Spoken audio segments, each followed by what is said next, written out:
Hello બાળ દોસ્તો, કેમ છો? મજામાં ને? આજે આપણે ગુજરાતી નિબંધની શ્રેણીમાં ગીધ વિશેનો નિબંધ શીખીશું.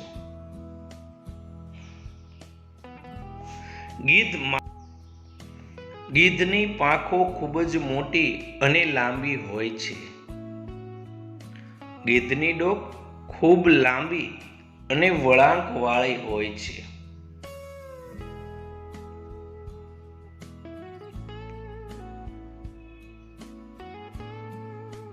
ગીધની ચાંચ મોટી અને લાલ રંગની હોય છે.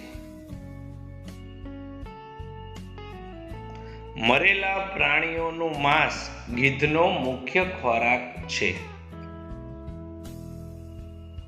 ગીધને મોટી મોટી પાંખો હોવા છતાં તે ઝાઝું ઉડી શકતું નથી.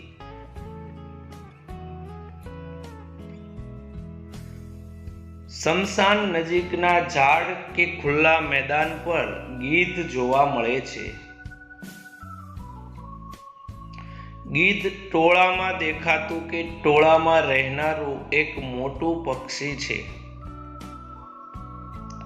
ગીધના શરીરની લંબાઈ 70 થી 90 સેન્ટીમીટર અને વજન 3 થી 7 કિલોગ્રામ જેટલું હોય છે.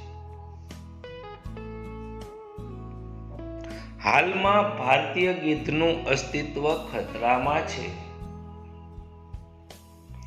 આભાર બાળ દોસ્તો. ગુજરાતી નિબંધના અવનવા વિડીયો મેળવવા માટે અમારી ચેનલને લાઈક કરો, શેર કરો, સબસ્ક્રાઇબ કરો.